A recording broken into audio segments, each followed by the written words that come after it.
In today's video, we are going to learn phrases and clauses. When you understand what is the difference between phrase or clause, you can make sentence easily because phrase is a group of words. Phrase होता क्या है? Phrase एक group है किसका? Words का that does not contain a subject and verb.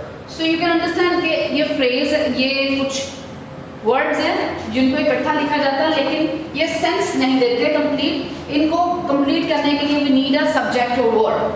A phrase does not express a complete thought. एक complete idea नहीं है मैं दे रहा होता है, सिर्फ बता रहा होता है, information कुछ provide कर रहा होता है. जैसा कि इसकी example sentences हैं, इसमें कोई subject नहीं है, ना इसका कोई verb होता है. Doesn't make sense by itself. खुद से ये कोई sense नहीं दे रहा होता.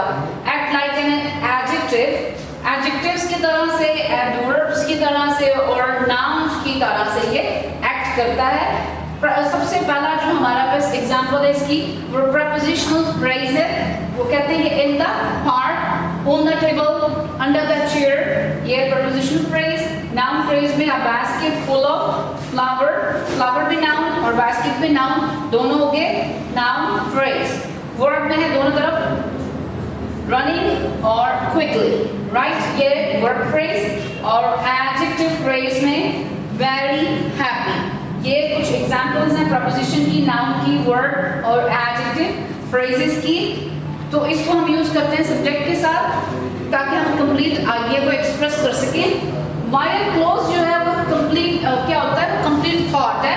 A clause is a group of words that contains a subject and a verb. Means ये सेंटेंस है, ये खुद से सेंस दे रहा होता है, कंप्लीट आइडिया एक्सप्रेस कर रहा होता है. A clause expresses a complete thought or idea. It has a subject plus verb. Subject भी इसका अपना होता है, verb भी होता है और ये sense देता है by itself. खुद से ये complete sense दे रहा होता है. It can stand alone as a sentence. So example sentences are independent clauses and dependent clauses. First में बात करेंगे इंडिपेंडेंट क्लोज की, जिसको जरूरत नहीं होती किसी भी डिपेंडेंट क्लोज की. क्या है? This clause is expressing that she is reading a book. वो एक किताब पढ़ रही है. इसका सब्जेक्ट भी अपना है, वर्ब भी अपना है, राइट? ये कंप्लीट थॉट है.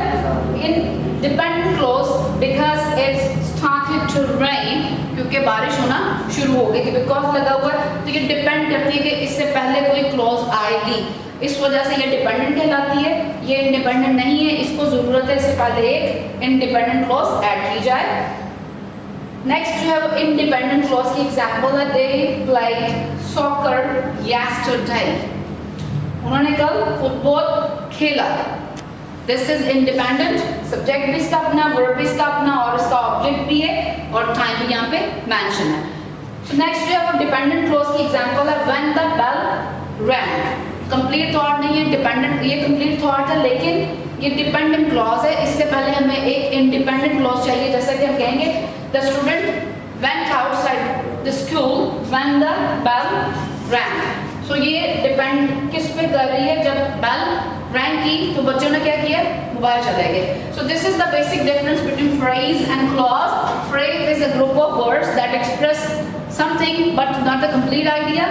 क्लॉज जो है वो कंप्लीट थॉट है, उसमें सब्जेक्ट भी उसका है और वर्ब भी उसका है, अपना है, right? Thank you very much.